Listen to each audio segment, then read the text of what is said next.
Good morning, good evening, good afternoon, wherever this video finds you. Welcome back to the channel, or welcome to the channel. I'm Galaxier, and I do weekly Eve updates for you. Basically covering news, everything going on, big fights, and stuff, and more, to be honest. There's a lot more coming, a lot of fight footage from fleets that I go on.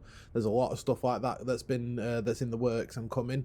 So, what we're going to dive into this week is, there's been quite a few things going on this week. There's been over a trillionist brawl going on. There has been new war announcements. There's been some really high value kill mails going on.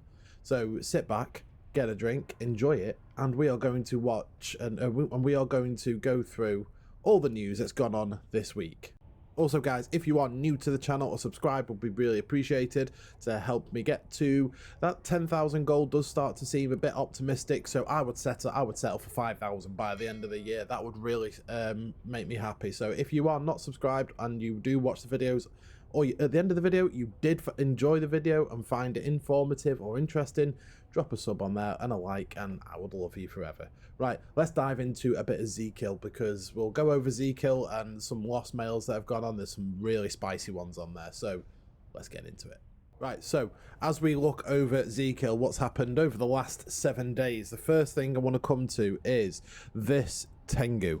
Now, a 38 billion-isk Tengu is expensive, even for a T3 cruiser.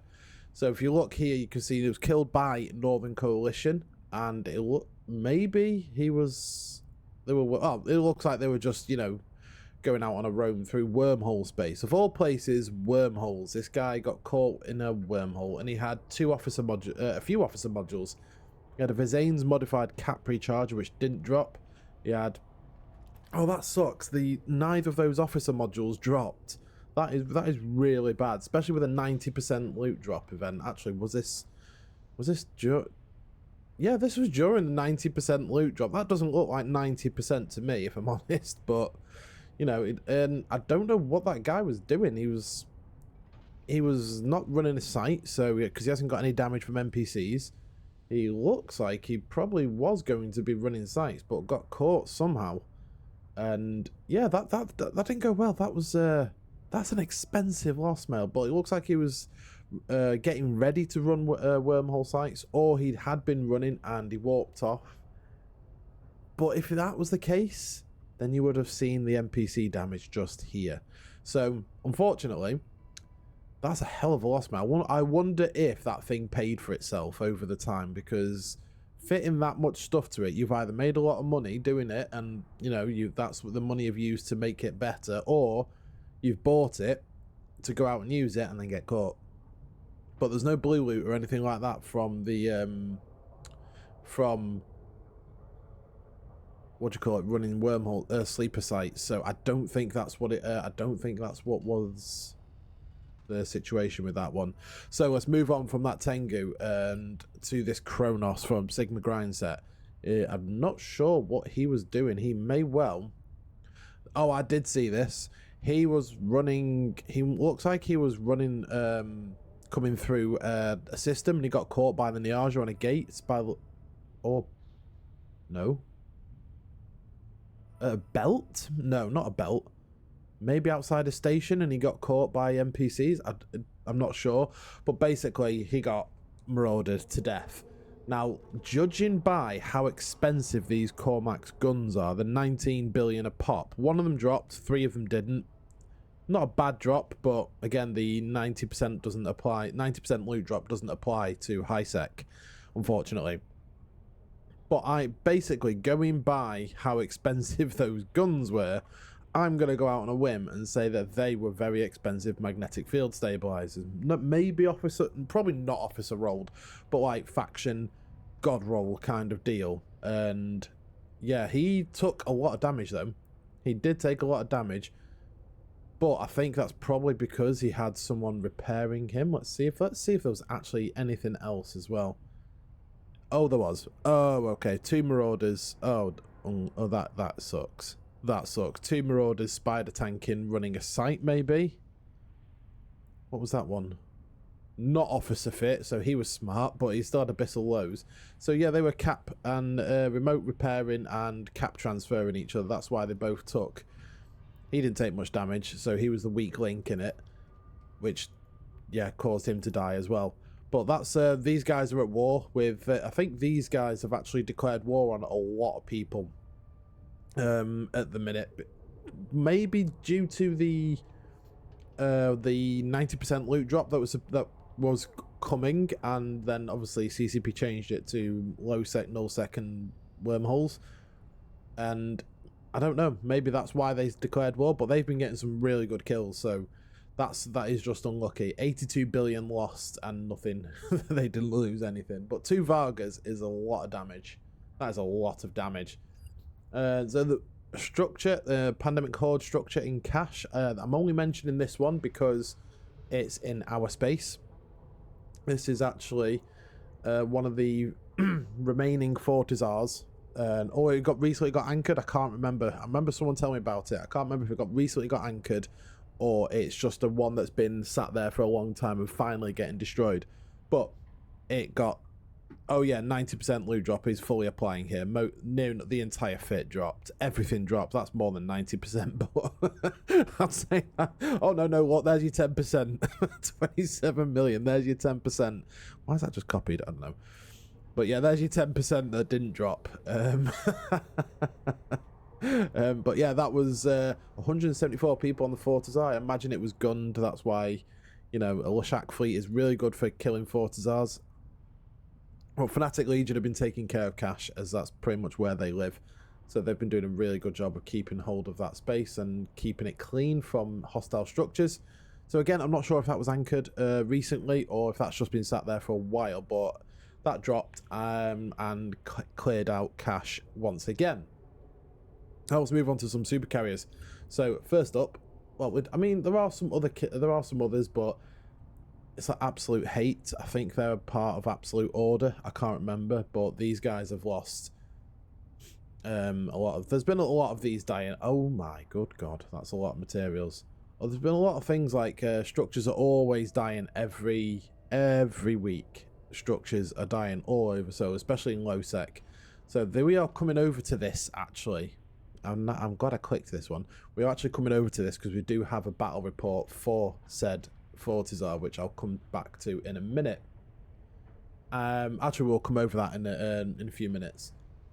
So then we got this Nyx, which is Goons one. This was actually done during Fireside, if I remember correctly. Yes, it was during our Fireside, which is our alliance meeting where our alliance leader Asher, he comes on.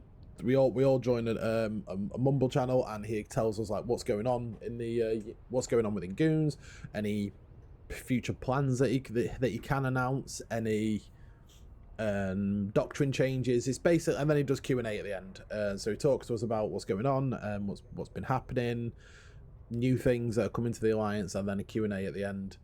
So while that was happening, I think he did mention, it was quite funny actually, quite ironic actually. He mentioned that we've been killing Horde supers in their space quite a bit, and they haven't done it to us yet. And then as he was doing the Fireside with this happened. So it's just sod's law, isn't it? But look, some of the really nice stuff dropped. So you got a nice unit demodified omnidirectional tracking link dropped. These plates, well, most of the fit dropped, as you can tell. So a lot of the refits and the ships in the cargo and all that sort of stuff dropped as well as a lot of the fighters. And I'm 99% sure these guys blap the wreck just so, because they can't get it away. They haven't got anything big enough to get it away, unless they did scoop it all. Because if I remember, no, there we are. There's the one dreadnaught got out. But it was 127 billion lost on our side versus 57 billion on there. So it's a good conversion, that is. And plus, destroying supers. To replace a super is harder than replacing those dreads. So you can replace those dreads in a week, maybe, depending on how your production line's set up. But a week, maybe 2. And it takes a bit longer to do a super. And there's also a lot more. It's a lot harder to replace a super through the ghost site loot and all the wormhole gas that you need for them. I'm building one, and it is a pain in the backside to get hold of all the stuff if you're doing it yourself. So to replace a super is a fair bit harder than replacing those dreads, and that's why it's obviously, even if it's almost even on dreads, like if you lose, you know, a little bit more on the dread side than the super, it is a pain in the backside to fucking phone. It is a pain in the backside to replace the super compared to, say, 10-15 dreads. And so both sides, it's always good to get a super kill when and sacrifice a few dreads.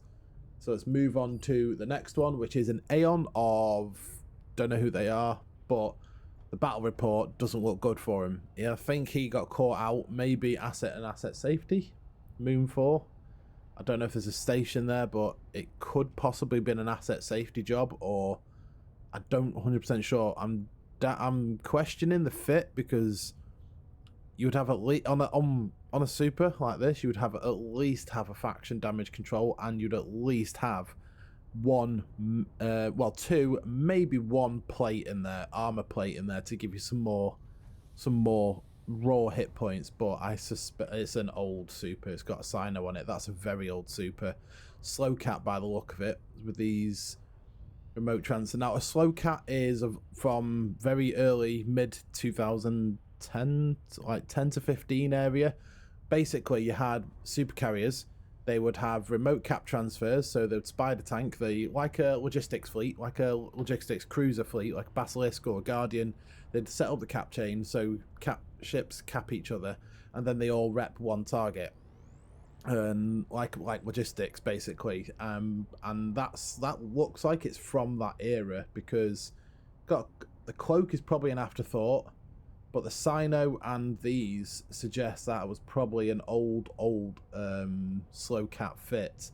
And it's got the large Trimarch armor pumps, which, this was again before a time when capital rigs were a thing. So all slow cat supers had large Tech 2 Trimarch armor pumps on them, because there was no capital, and there's no actual capital rigs at the time. So this is a very old, very old super carrier, and it does look like it was an asset safety thing, and because it was either asset safety or he hadn't logged in for a very long time. Let's see when he was last logged in. So kills, okay, that's when he lost all that.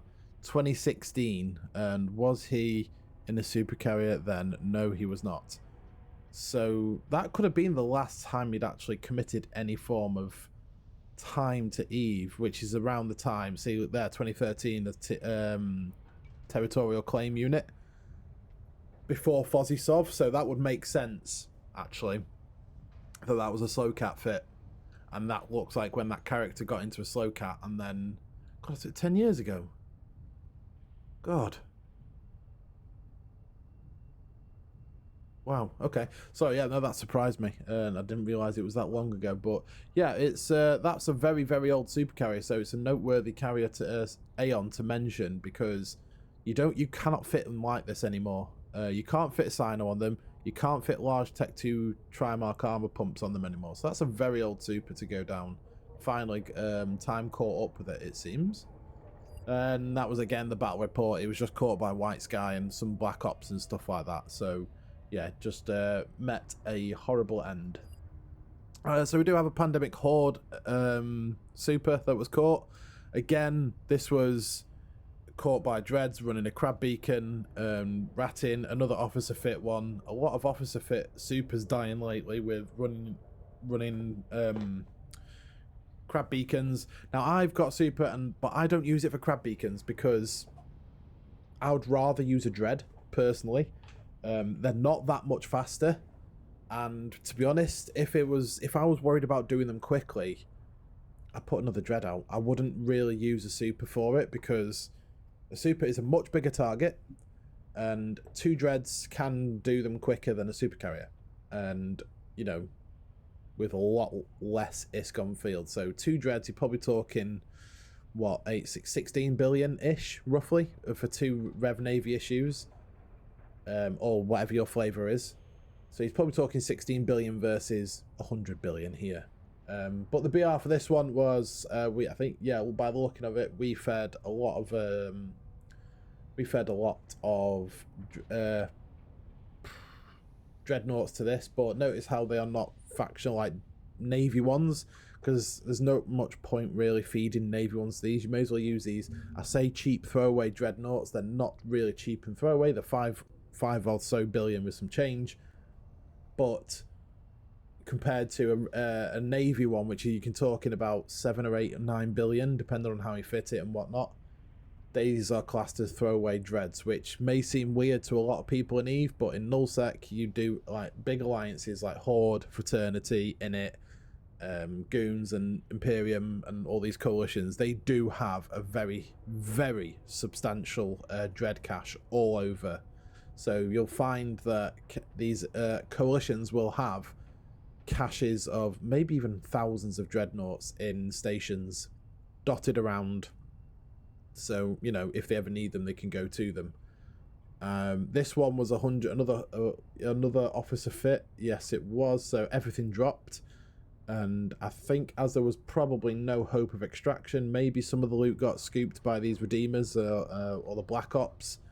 Maybe not. Maybe these guys blacked the wreck just so we didn't get anything. I don't know. I didn't see it, unfortunately.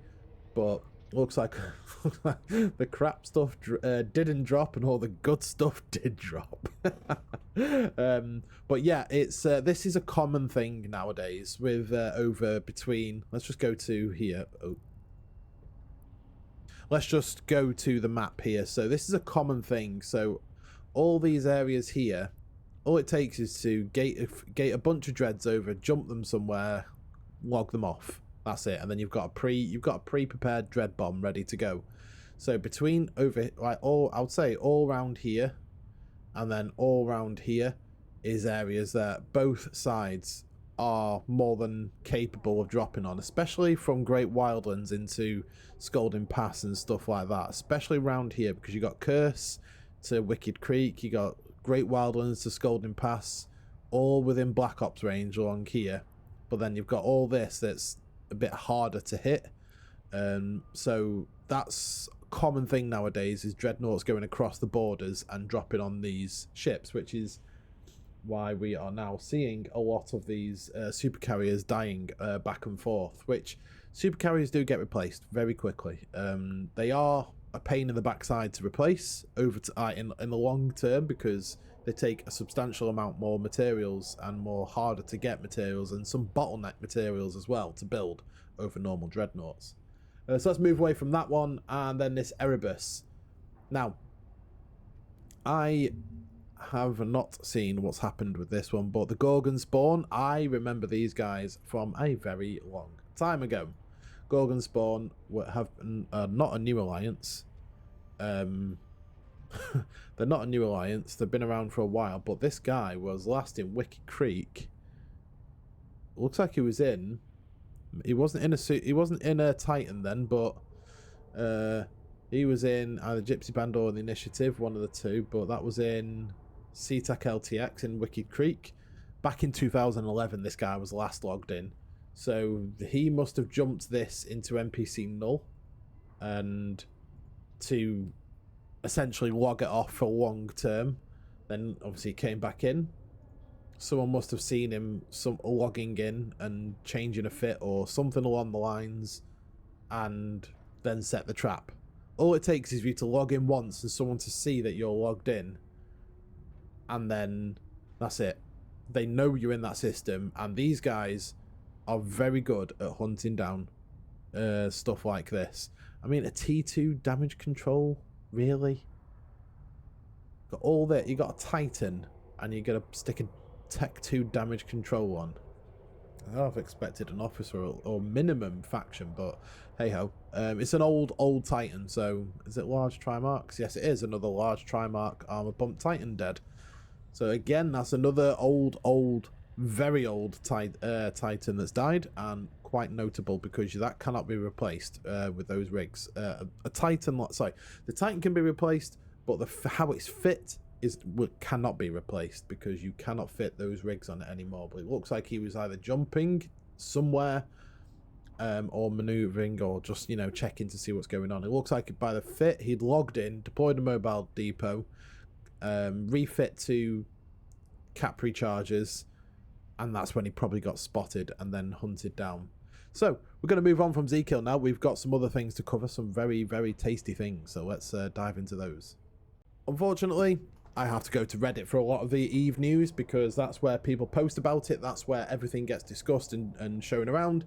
And basically, if you want to pause the video at any point and read through all of this, then you are more than welcome to. But it looks like there was some, you know, the title is there. Over Forza, how Fraternity dunked on Big Ab and wrote in their own time zone. So it looked like there was well, have a look at the BR, because the BR is nearly 500 billion. And it looks like some Imperium. So basically the Chinese side of the Imperium. So you got People's Liberation Army. You've got Dracaris. And all these guys have, like, yeah, more PLA. So if we separate the Imperium out of here, just to see how much we actually lost. Keep forgetting to put them on silent. And who else have we got? So we've got Dracaris. It looks like there's a lot of people, a lot of different alliances over here. Our coalition lost 170 billion. Deepport Hooligans lost 171 billion. Fraternity lost 134 billion over Fortizar, and it looks like it was quite, well, that was just obviously a wing of these guys. Obviously these were fighting, Big Ab were fighting Fraternity. These guys, PLA and Dracaris, don't like Fraternity because they're all from Serenity, the Chinese server, and Dracaris, PLA and whatnot are from the opposite team, or the opposite, because Serenity ended up being two groups versus each other, and it was Fraternity, and now Fraternity on here, and then it was Dracaris and PLA and another group over there. So that's why they are always fighting. They will find any reason to shoot each other. It looks like Fraternity did very well on the old capital side of thing. They didn't lose too many capitals, and it looks like these guys lost quite a lot. But again, Rocks versus, what was it? A Rock is 330 mil, and an APOC Navy is 880 mil. So they did lose a lot of APOC Navies and Tempest Fleet issues and Megathrons, but this fight, again, as I said, I'll link this in the description down below, so you can go and have a look at it yourself. It looks like there was basically a Fortizar that they wanted dead. But yeah, it is a hell of a brawl, and again, it's always good to see these 500 billion fights going down in low-sec, because I think low-sec has always been a bit of a how can I put it, a bit of not a wastelands, because that's not the right phrase, but you don't really see many capital brawls and stuff like that in low-sec over, say, the last 10 years. There's not been too many, but there's starting to be more and more now, and I think it's more down to Fraternity pushing into low-sec for whatever reason, whether it's to dominate faction warfare and, you know, to farm the loyalty points. I don't quite know what their reason for pushing into so far down into low sec as well. Todefron, where's that? Is that Todefron? How do you even pronounce that? Todefronen? Oh yeah, I'll go with what I said. So that's around Metropolis, is it? Not Metropolis. Nope, that's Zkill. That's dot one. Metropolis, yeah, it is Metropolis. Yeah, so they're here. So which, I mean, they're not far away from home, but I'm wondering why they are so focusing on Metropolis here. Unless it is just because it's easy. I'm not 100% sure. If anyone from Fraternity would like to inform me on why Fraternity going so hard on Metropolis, that would be great. As I can't really see a reason shouting out to me as to why they would want to go so hard into Metropolis, because a lot of the fights that have been going on have been in and around Metropolis and Derelict sort of area, not Derelict, Heimatar areas. But again, I don't know too much about that, so I'm not sure why they're pushing in there. But again, it's making good fights for everyone. Some people are getting on some really good bunch of kill mails. Some big fights happening, which is really good. There's a 200 billion-isk dread ball over Metanox, and how Big Ab dunked on No. Okay. So again, snuffed out, obviously third-partied it, and Big Ab Barguest fleet that deleted some capitals and a Metanox drill. So that must have been a high-value Metanox drill if it was getting defended by a lot of these. There are some R64 moons in low sec, which are very valuable, which that might have been the reason for it. I don't know what was on that moon, but again, 200 billion is destroyed over a moon. Kind of, you know, you got to ask the question about how much value that moon actually had in a month. I've got two of these here. So two posts about Fraternity announcing a full-scale war to invade initiative space. I don't think they're going to push into Fountain. I really don't think they're going to push into Fountain. I don't think they've got it in them to extend that far. But bear in mind, Fraternity, when I say they haven't got, they can't push that far, I'm not saying they physically can't, but what I'm saying is they have Declan. All this is Fraternity here. Pure Blind as well. So all this is Fraternity. To push all the way down here may well be overextending, and you know, especially if they were to move their supers and their titans down here, because they will be sending fleets against Init's super and titan fleet, and normal dreads and stuff like that versus those will not go down well at all. But the big problem is with the time zone difference, so it'd be interesting to see just how many of these big fights they get, because it's either Fraternity, alarm clock, and every structure that's well out of their time zone and to push forward, or Init have to do that. It depends. I don't know. It's, yeah. So see, okay, mention 9865. He's got it. Can't imagine it's living up to the even 10% of the hype people making out to be. There are two groups in different time zones with the tiniest bit of overlap, and Init just ended a deployment against Frat for lack of fights for 2 weeks ago. So I don't think it's going to happen. I don't think that is a valid statement. I don't think major sovereignty conflict since World War B's. No, I don't think that's going to happen at all. And I think that Fraternity moving, wanting to take, they've taken Fade. Well, they got handed Fade by Phoenix Co. Fade and Pure Blind. Well, they took Fade from Game Theory, and Pure Blind, they got handed that by Phoenix Coalition. So Cloud Ring and to try and take Cloud Ring, it's not an amazing region. There is not that many. Let's have a look here. There's really not that many systems in here. You've got Triumvirate up here, and then you've got Init down here. So you've got Init and Init there, and you've got Triumvirate here. And I don't know who Triumvirate's going to side with in this. I don't think that they'll want to lose their self to Fraternity when Fraternity come knocking, and Init have taken some here. So I'm going to keep an eye on this, because I don't think it's going to play out as some people are hoping. I really don't. So is relocating its primary rally point from 4TAC H to the BTAC 9 keep star. This move because tomorrow there will only be 2 move ups tomorrow. Required composition. Okay, so they've got a Rock fleet, a Zealot fleet, a Munin fleet, and a Vulture fleet, and Verox navies. And then obviously, yeah, so Dreads, Faxes, and Carriers. It's not a full deployment. It's a partial mobilization.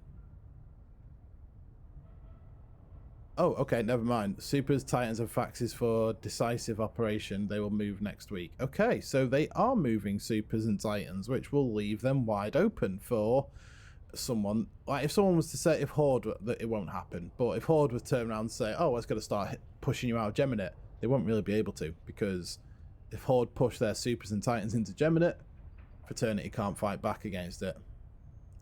But again, if you want to read this, you are more than welcome to. You can pause it or I'll link it, whichever. But then there's a last one, which we are going to head over to Delve and Aquarius in a minute.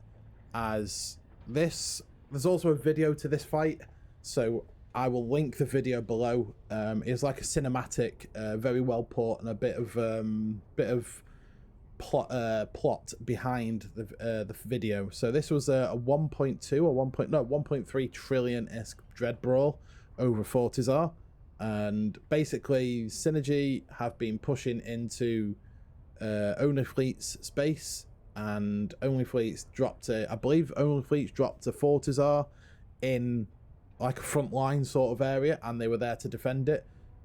These guys decided to go full ham and escalate and to destroy the Fortizar, and they paid quite a big butcher's bill for it of 920 billion. Only Fleets did lose the Fortizar, but again, 14 billion versus 920 billion. It's a no-brainer. That's a hell of an investment for a good, you know, destroying of all these dreads. I mean, that is a lot of dreads. Carriers, looks like most of them got out, but yeah, the dread fleet was just completely wiped by the look of it. That was one hell of a brawl to go down. 1.3 trillion, 1,000 pilots, 1,100 kill mails. That's over 4 hours as well. That's not actually that bad either. 4 hours. I mean, obviously it would have been heavy tie-dye, but that's actually not that bad for that butcher's bill. So that was, you know, a really, really good brawl, and hopefully these guys will get more of these. And if they, you know, I don't know, with Phoenix Coalition being a smaller coalition than the bigger groups, I don't know how sustainable stuff like this is. Like nearly 1 trillion in dreads. I don't know how sustainable that is if they can keep doing that. And then obviously the more they do it and the more they spend to replace all these, and these don't have to spend it, it puts Only Fleets in a better position. So again, I am going to keep an eye on Delve, on Aquarius, because it seems to Delve is now secure, and it seems Aquarius is now where the conflict's going to happen, unless Only Fleets decide to start pushing back against Phoenix Coalition into Delve.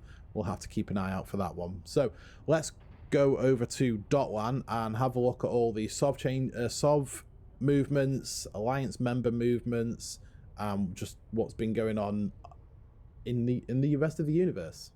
Right, so going on to Dotland now. As you can see, we looked in the last video, the LTAC S was under reinforced last time we looked at this, and it looks like it's kind of fizzled out now and secured. In it took a couple of these systems, because why not?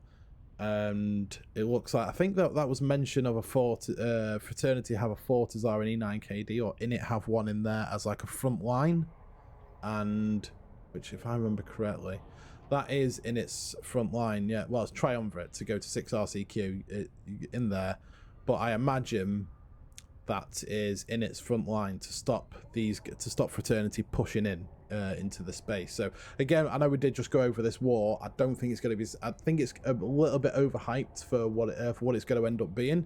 But again, we've got the Init and Fraternity potential war coming. We've got Phoenix Coalition and Only Fleets to keep an eye on. So we're getting some nice wars going on around the universe at the minute. So alliances, as you saw, so we're going on to solar systems now. So we're going to check by solar systems on size, alliance member size of alliance position on the leaderboard of how many systems they have. Fraternity have gained 10 systems now because they've taken over Pure Blind and Fade, so they have now come up to the top sovereignty owner of the server, and they now have 441 systems for 43,000 members. And yeah, so Horde is just below, which is not, I mean, Horde is, they've always, Fraternity and Horde have always been quite close on how many systems they have. Northern Coalition is still interesting because they have 174 systems to 2,800 members, which I don't suspect that many of those are actually active anymore. Like I imagine Northern Coalition to be a group where if the dinner bell starts ringing for a war, a lot of people will come back active again. So I imagine it's what's currently active now is like a skeleton crew of what NC normally have. Let's have a quick. So we can see how many active PvPers are actually in Northern Coalition now. So let's have a quick look just to see how many active. So they have active PvP last 7 days. So out of that 2,800 members, 383 active PvP members, which will obviously be, you know, a lot more if something was serious or something big was to kick off. So yeah, I mean, and then they obviously got the initiative, Dracarys, and all those as you move down. So let's move to members movements in the last 7 days. So Fraternity Auxiliary probably had a purge of 315 people. They've purged them out. Goons have gained 233 members. There's not huge amounts of anything else really. So Advent Coalition, not sure who they are, but they've gained 243 members. Azure Citizen, who are Fraternity Winter Coalition members, they've lost 160. Interesting. Remember, our Fleet Alliance still growing, so they've got 147 members. Then you can see all these different which corporations have actually gained. So Karma Fleet have nearly got 10,000 members. They've gained 51 members. Pandemic Horde Inc. have got 10,773 members, gained 57 members, so that's good to see some more people going into Pandemic Horde Inc. And again, Origin of Life, they've lost 289 members. Eve University is actually quite a well-known corporation. If you've ever struggled with anything Eve Online, go to Eve University on Google and you will find everything you need to know on there. Really good corporation, really good setup. So movements in the last 30 days. Dawn's Light, they've lost most of their members. Organised through skill extraction. Oh, we've gone over these. These are still very similar. So again, Goons have gained 1,100 people. Horde have lost 1,400 people. Blessed Bean, which is, I don't know. I know that's just like one of the main corps. One of the bigger or main corps after you've been in Pandemic Horde Inc. for a certain amount of time, for X amount of time, you can go over to Blessed Bean or one of the others, yeah, but you have to serve a certain amount of time in the feeder corp before you can like graduate to another corporation. I'm pretty sure that's how it goes. Ascendants, who are in Goons, they've lost 649 members in the last 30 days. I wonder where they've all gone. Interesting. But yeah, there's been quite a lot of movements. So as you can see, yeah, in the last 30 days, they've gained 146.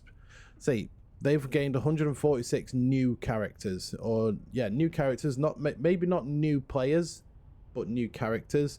But as an alliance as a whole, they've lost 1,400. So they need to do some more recruiting on new bros and get them in. But again, it's the same with a lot of nullsec alliances. Getting new bros into nullsec, it's kind of it's even steeper learning curve than highsec, to be honest, because there's so much going on and so much you have to register for on websites so you get access to intel channels, forums, to find all guides for the space and everything. There's a lot to it.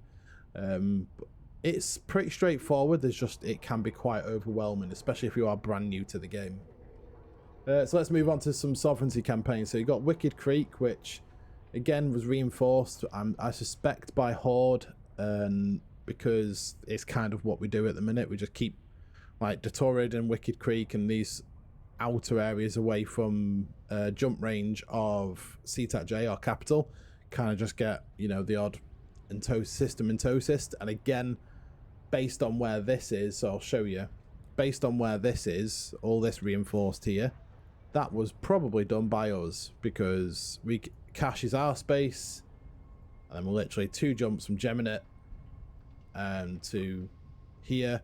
So I don't suspect there's going to be any fight put up to try and actually physically take them. I think it's more just like a major form kind of thing. It's just a task that you have to do, to be honest. It's soft wandering like that. It is pretty boring. So the Great Wildlands, again, as I said, you know, this area is really good for posting, staging Black Ops into our space.